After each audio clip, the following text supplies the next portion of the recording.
This video contains news and analysis related to a recent terror attack in Kashmir. The content may include sensitive visuals and discussions that could be distressing to some viewers. Viewer discretion is advised. We strongly condemn all forms of violence and terrorism. The purpose of the content is solely to inform and create awareness based on verified reports. इस समय अब हम आपको दिखाएंगे fire control radar. ये वो radar है जो जब पाकिस्तान द्वारा ड्रोन भेजे जा रहे थे उसको डिटेक्ट करने के लिए।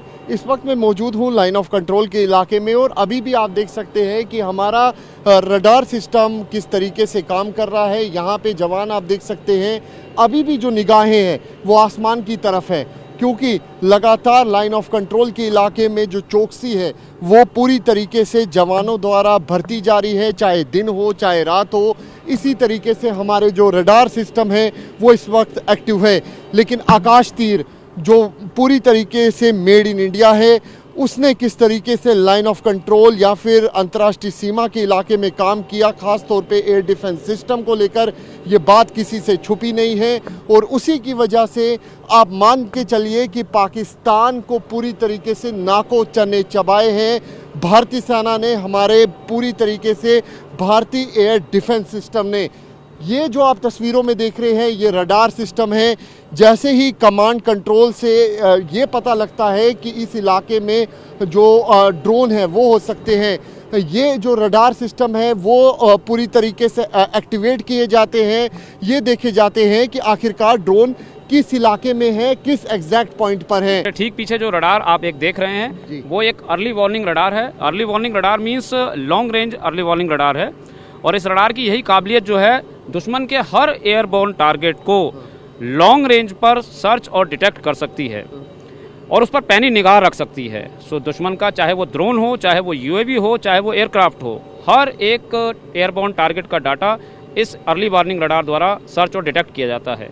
इस टारगेट के डाटा को हम हमारे कंट्रोल सेंटर के द्वारा एफसीआर रडार, जैसा कि अभी आपने बताया, फायर कंट्रोल रडार को पास किया जाता है और इस फायर कंट्रोल रडार के साथ में लगे हुए वेपन सिस्टम उस पर्टिकुलर डायरेक्शन में जाके, जिसका रेट ऑफ फायर बहुत ही हाई है, उस पर फायर करके उसे हवा में ही बर्बाद करते हैं। भारतीय सेना हमेशा अलर्ट मोड में थी, है और रहेगी। तो ये देखिए, भारतीय सेना हमेशा अलर्ट मोड पर थी, है और रहेगी। और ये दिखाता है कि किस तरीके से हमारे एयर डिफेंस सिस्टम ने काम किया और पाकिस्तान की ड्रोन वाली साजिश को पूरी तरीके से विफल किया। और ऑपरेशन सिंदूर में तकरीबन 9 ऐसी लोकेशंस थी जिसको भारतीय सेना ने ध्वस्त किया और उसके बाद पाकिस्तान बौखला गया, सीज फायर का वायलेशन किया, हमारे सिविलियन इलाकों को टारगेट किया, ड्रोन के जरिए अटैक करने की कोशिश की गई, लेकिन उसमें भी विफल रहा। कैमरा पर्सन अनुदीप शर्मा के साथ अंकित भट्ट, टीवी 9 भारतवर्ष के लिए।